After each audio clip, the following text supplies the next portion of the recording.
conversar um pouquinho sobre tudo isso com o Fernando Horta, historiador, professor, está sempre com a gente aqui às segundas no Bom para Todos. Fernando, como você está? Tudo bem por aí?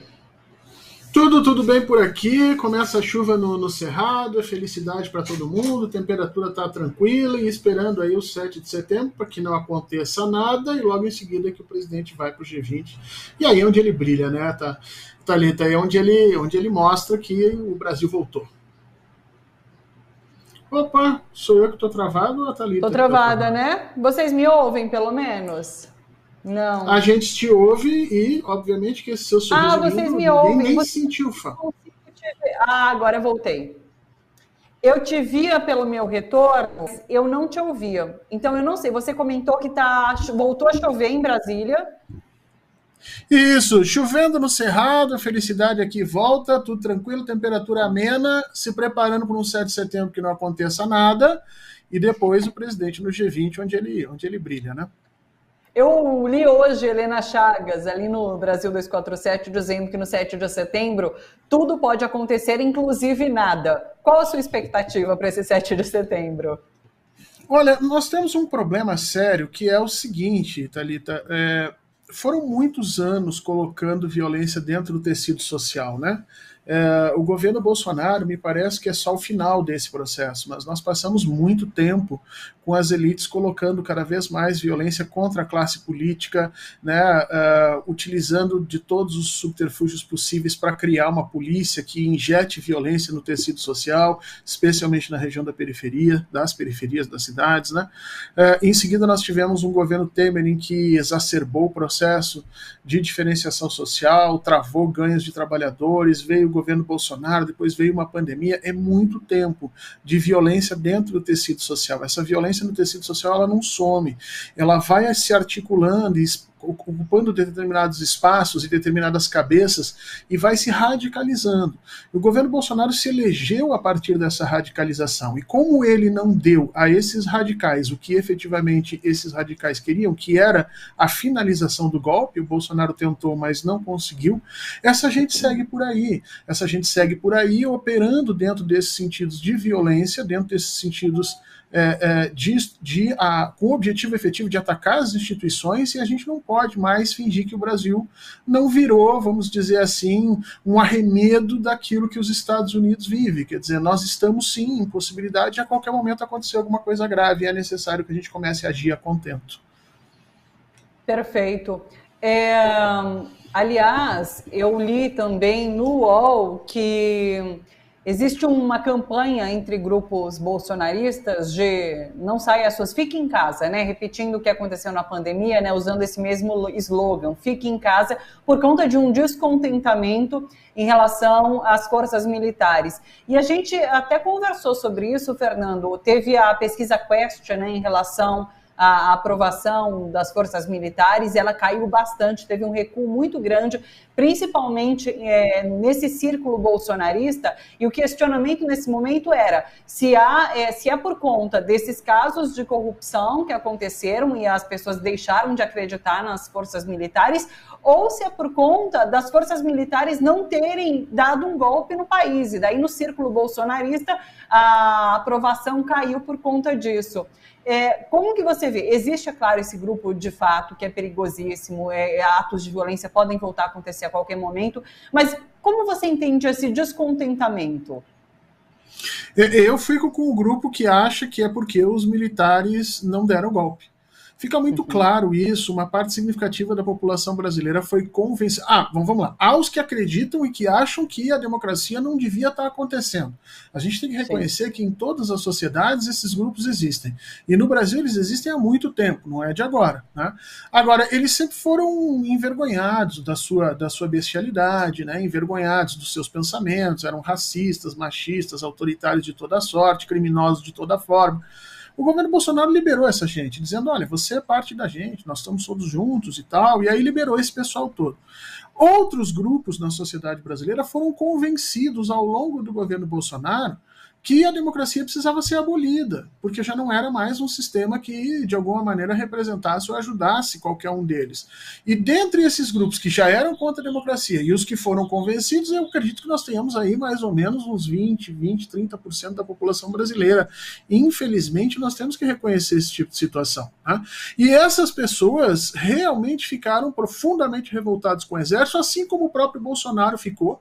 No finalzinho do governo dele, enquanto ele ainda era presidente, nós vimos que ele participava das cerimônias ao lado de militares, ao lado do vice, o Mourão, e sempre com uma cara amarrada, sempre cobrando dos militares, porque ali, hoje nós sabemos, né, hoje as informações estão ali ele já sabia que o exército, especialmente as partes mais altas do exército, não iam aderir ao golpe que ele estava urdindo, que ele estava planejando, que ele estava colocando. Então, o mesmo sentimento que o Bolsonaro expressa ali, de indignação para com as forças militares, esses grupos expressam também, porque gostariam efetivamente de que o golpe tivesse dado, que o STF tivesse sido fechado, que Alexandre de Moraes estivesse preso, Lula estivesse preso, e eu e você, claro, numa linha bem menor, viu, Thalita? Mas não pense não, nós ia também, para essa gente nós fazemos parte de todo o grupo comunista que não devia estar caminhando por aí. É isso mesmo. Sabe que outro dia eu conversava com o Miguel Stedley aqui no Bom para Todos, e ele falava sobre o clima nas casernas, né, de quando o clima tá quente, tá alto, José Múcio vem a público falar uma besteira, para desviar o foco ali das questões militares. E eu quero trazer com você essa notícia sobre internações de Bolsonaro, porque é uma prática também de Bolsonaro, quando o clima esquenta para ele, há uma internação em vista, né? E a gente tem uma internação para 3 cirurgias na próxima semana. Quero pegar esse embalo para conversar com você sobre o caso em que ele está sendo investigado das joias sauditas. Na semana passada ele foi ouvido, né? Ao mesmo tempo, inclusive, que Michele Bolsonaro, que o próprio Mauro Cid. Ele e Michele ficaram em silêncio. Eu queria saber de você, como você vê essa estratégia do silêncio. Agora ele pede para ter acesso ao depoimento de Mauro Cid, mas naquele momento a Polícia Federal inclusive decidiu colher simultaneamente para que não houvesse combinação ali de depoimentos, né? Uma vez que ele tem acesso agora ao depoimento de Mauro Cid, isso cai por terra. Então, assim, como você está vendo estratégia de defesa de Bolsonaro e o que você imagina que está para acontecer? Vamos lá, primeiro ele meteu um atestado, né, Thalita? É que nem a gente fala numa coisa, né? Meteu um atestado. Só que não é um atestado para uma cirurgia, é pior. Se você olhar o que ele está propondo, ele está dizendo o seguinte: olha, eu talvez vá fazer uma, talvez vá fazer 2, talvez vá fazer 3. Mas é tudo no talvez. Se não me prenderem, eu não faço nenhuma e passo para mais adiante. Agora, se tentarem, eu tenho 3 cirurgias, que uma vai fazer depois da outra, com 15, 20 dias, né, entre uma e outra. Quer dizer, o cara meteu um atestado daquele de 6 meses, entendeu, Thalita? Isso é muito, para nós trabalhadores, é um absurdo. Se a gente faz isso, é demitido imediatamente, né?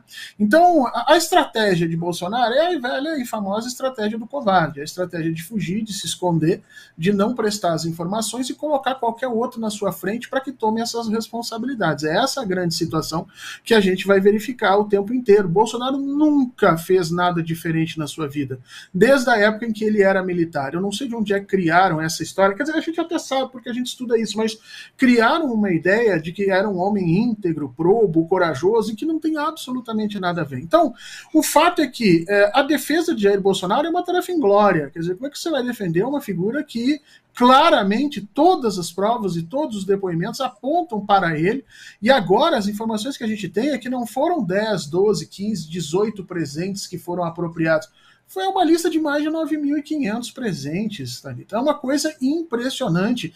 É óbvio que você tem ali desde coisinhas pequenininhas, sentimentais e tal, até relógios Patek Philippe que ninguém consegue dar conta. E esse é só a ponta do iceberg. Então, a defesa do Jair Bolsonaro é inglória. O que ele está fazendo é: eu vou ficar calado para ver para que lado eu vou cair. Eu tenho a impressão que a bomba mesmo vem do Mauro Cid e do Mauro Cid pai, porque esses estão sentindo claramente que não vão ter o apoio do Exército, porque o Exército percebeu que é um peso muito grande para segurar, e que efetivamente talvez a única solução que eles ainda possuem é uma delação premiada, e aí Thalita, se fizer uma delação premiada, é aquele grande problema das grandes organizações criminosas, né? Por que a gente, quando estuda sociologia, ciência política, a gente não acredita em grandes organizações criminosas? Porque a gente está vendo isso aqui. Na hora que um falar, na hora que uma peça ruir, qualquer uma dessas peças vem tudo abaixo, porque é muito crime e muita informação junto. E eu tenho a impressão que o Mauro Cid já fez o trabalho e a Polícia Federal está só organizando, porque vamos lembrar, né? Jair Bolsonaro é uma figura política de alta monta no Brasil e precisa ter, mais do que simples evidências, precisa ter um corpo de provas suficientemente forte para permitir que a justiça faça o seu trabalho. E até onde sabemos, a linha de investigação da Polícia Federal é justamente nesse sentido, de uma organização criminosa que Bolsonaro e Michele Bolsonaro fariam parte.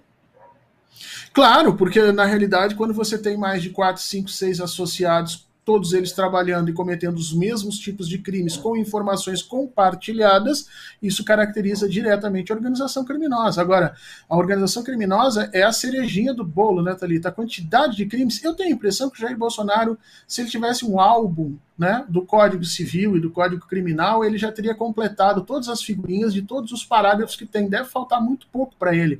E isso nos leva a pensar efetivamente onde foi parar a capacidade de decisão do cidadão brasileiro, onde nós fomos parar na nossa política e efetivamente a partir de 2013 para cá, a ponto de termos entregue a presidência da República para uma figura deste nível e que agora está ficando muito claro o tamanho do problema que foi. Fernando, em relação à culpabilização de Mauro Cid, do pai dele, de generais específicos, tenentes, eu sou péssimo em patente, sem investigação, sem, na verdade, expandir a culpabilização para as forças militares e para o Exército no geral. Como você vê isso? Esse é o grande pulo do gato que está sendo tentado organizar aqui em Brasília, né? Porque o Exército, na realidade, ele se banhou demais nessa água suja, pútrida que está ali. Não tem como separar uma coisa da outra, e agora vem uma operação para tentar separar o Exército de todo esse grupo, né, que foi extenso, que foi gigantesco dentro do governo Bolsonaro, de criminosos. E, portanto, vem toda uma ideia de se construir o discurso de que eles são, na realidade, a banda podre do Exército. O problema é que essa banda é muito grande, essa banda envolve generais, coronéis, tenente-coronéis, majores, capitães, quer dizer, toda a linha efetiva de alto escalão do Exército que circulou em torno de Jair Bolsonaro, de alguma maneira esteve presente a essa situação. Então eu vejo com muito descrédito esse trabalho de tentar salvar as Forças Armadas, mas me parece que o governo assumiu também essa responsabilidade. Me parece que parte do acordo que o governo Lula está tentando compor com as Forças Armadas é estabelecer uma postura de defesa institucional das forças e assim salvar o que ainda consegue dessa experiência histórica totalmente apalermada deles, né? Em troca de a gente não sabe bem o que. Eu, sinceramente, acho que ou o governo Lula negocia algo muito sério de restrição das forças militares dentro da política e do mundo civil, ou deixa que os militares se defendam sozinhos frente às instituições. Se o governo entrar, é para garantir o futuro do Brasil, e não o governo agora. É para garantir que nós tenhamos leis muito claras de que os militares jamais voltarão a exercer qualquer tipo de função que se assemelhe ao que fizeram durante o governo Bolsonaro. Se o presidente Lula não fizer nenhuma coisa nem outra e aceitar esse grande acordão que está se tentando fazer em Brasília, eu tenho a impressão que vai ser um tremendo desserviço para a história do Brasil. Só para fechar essa questão militar, antes da gente passar para uma outra notícia, há um projeto de lei sendo apresentado, né, para Lula, que tem inclusive Flávio Dino como uma das pessoas ali que redigiu, que é em relação à proibição da participação na política de militares, né, da ativa. É válido, é importante se discutir isso? É essencial, mas o projeto, da forma como foi feito pelo Flávio Dino, ele já precisava ser um pouco mais profundo, e depois, quando ele passou pelo Lira e pelas negociações, me parece que ele ficou muito superficial, né? Fica só para um grupo de militares da ativa, o tempo de quarentena dos militares para que eles vão para a reserva e a partir daí possam se eleger, parece que ficou muito pequeno. Então eu tenho a impressão que isso precisava ser feito com um pouco mais de cuidado. Precisava se salvaguardar a política e a vida civil brasileira de uma forma um pouco mais responsável do que isso. E, ou seja, é muito bem-vindo esse tipo de atitude, mas eu acho que precisava de um pouco mais de conversa, um pouco mais de negociação com a sociedade, com pessoas que estudam isso mais a fundo, para garantir efetivamente que os militares não viessem a desempenhar esse papel horroroso que desempenharam. O problema é que me parece que há uma frente em defesa dos militares ali, composta por Múcio e Lira, que vem desarticulando qualquer tipo de situação em que o ministro Flávio Dino consiga avançar nesse controle dos militares. E aí a gente cai num problema muito sério. O governo não consegue avançar porque não tem capital político suficiente para todas essas frentes. Tem que resolver a questão da economia, tem que resolver a questão internacional, tem que fazer o Brasil crescer, tem que, né, resolver o problema da educação e ainda tem que tratar com essas questões militares. É muita coisa para um Lula só, né? É muita coisa. Lula, inclusive, que viaja, então, no 7 de setembro para Nova Delhi, onde acontece a cúpula do G20. Qual é a grandeza dessa participação do Brasil no G20 neste momento e o Brasil assumindo a presidência agora a partir de dezembro deste ano? Conta pra gente. O G20 ele é uma crítica que o próprio presidente Lula sempre fez, né? Antigamente, antes da crise de 2008, era G7 mais um, vamos dizer assim, eram os 7 países mais ricos, mais a Rússia. Aí você tem a crise de 2008, o mundo entra em baile, todo mundo desesperado, e o presidente resolve dizer, bom, quem sabe a gente junta os 20 mais ricos do mundo, né? Quem sabe a gente amplia esse grupo que era tão seleto, só para meia dúzia, e agora nós começamos a discutir um planeta ampliado. Então a própria ideia desse planeta ampliado, dessa representação, é uma ideia do presidente Lula. O que me preocupa é que o presidente vai para o G20 com um coração romântico. Ele vai para o G20 querendo recuperar a ONU, querendo fortalecer a ONU, querendo trazer paz para o mundo, querendo que as coisas se organizem, quando em realidade nós estamos vendo que as antigas ordens internacionais propostas no século XX estão ruindo, estão todas sendo destruídas ponto a ponto. E, de alguma maneira, tentar ficar segurando essas antigas ordens e não olhar efetivamente para o novo, talvez nos traga algum dissabor. Mas quem sou eu para fazer e dizer alguma coisa para alguém que criou esse bloco, essa ideia do G20, e que está tentando construir e manter as antigas ordens para que elas se juntem às novas ordens. O Lula quer fazer uma transição sem ruptura. Esse é o grande problema. Por isso que eu chamo isso de romantismo. Ele quer fazer uma transição sem ruptura, uma transição negociada. Eu tenho dúvidas se isso pode ser feito e tenho dúvidas se esse é o caminho que China e Rússia querem para o mundo nos próximos anos. Fernando, o BRICS hoje tem mais peso do que o próprio G20? Eu diria que tem mais peso porque tem uma unidade de ação ideológica mais definida, melhor definida do que o G20 tem, né? O G20 me parece um bloco que é criado no sentido emergencial a partir de 2008 para tentar resolver um problema. O BRICS não, o BRICS parece que vem se organizando cada vez mais no sentido de ideologicamente uma atuação conjunta, né? Então o G20 me parece um fórum de discussão, um fórum, um local onde nós vamos conquistar o apoio, a adesão, a mente, os corações de outros países. O BRICS me parece um espaço de ação, de atuação, onde nós já acertamos o que nós queremos fazer e aqui é simplesmente uma ferramenta de utilização. Então acho que os BRICS sim têm mais condições disso, mas como eu disse, o presidente Lula e o seu coração romântico querem que o G20 continue ali brilhando e que a gente possa fazer um mundo pacífico. Vamos ver, eu aprendi a não duvidar do presidente Lula, embora ache que esse momento não é muito um momento romântico. Perfeito. Ponto alto da semana? Eu acho que é efetivamente o 7 de setembro, né, Thalita? Nós vamos ter que ver se a sociedade brasileira consegue estar madura o suficiente para passar a primeira comemoração dessa, né, que é capitaneada por essa instituição que está tão combalida na sociedade brasileira, e efetivamente se nós conseguimos passar por esse dia sem violência, sem agressividade, sem que a sociedade volte a entrar em rumos de polarização. Eu acho que esse é o nosso grande ponto. Se nós conseguirmos fazer isso, nós damos um passo em direção àquilo que o presidente vem tentando, que é uma diminuição da violência, da polarização, e que a gente volte a conversar.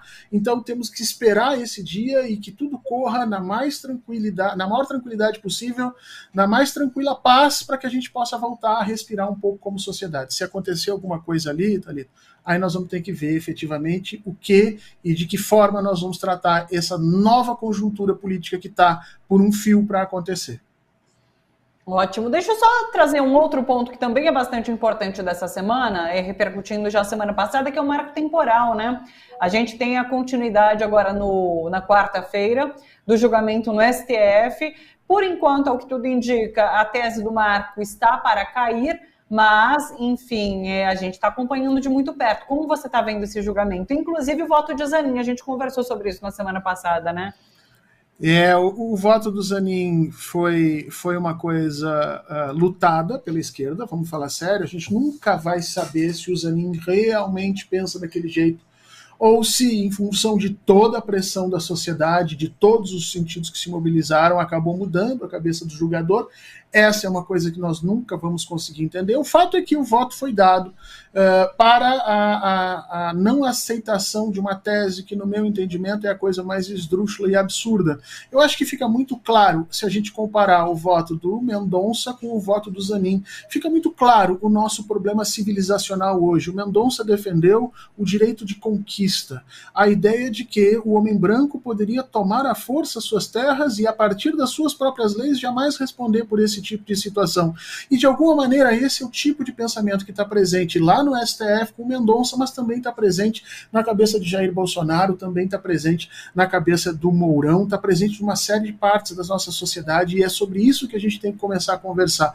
Menos Mendonça e mais aquele voto do Zanin. Mais a ideia de que é necessário se respeitar os direitos originários daqueles que estiveram desde o momento da chegada aqui, né, para que a gente possa ter uma sociedade que conviva as diferenças em paz. Então foi um passo muito importante para a própria consolidação do ministro Zanin, enquanto alguém em que ainda se tem a esperança de levar um pouco de progressismo para dentro do STF.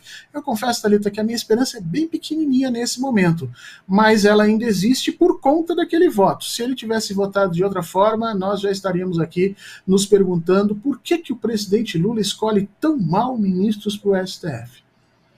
Isso foi questionado, até esse voto aí questionamos, né? Agora com esse voto houve uma pequena redenção, mas a gente segue de olho aberto aí, acompanhando os votos desse mais novo ministro da Suprema Corte.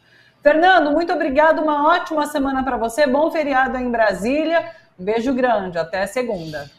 Obrigado, Thalita, um beijão para todo mundo e vamos que a semana é curta, mas tensa. Tensa, mas tem feriadinho. A gente vai estar por aqui, mas tem feriadinho. Beijo, Fernando. Até. Fernando Horta, historiador.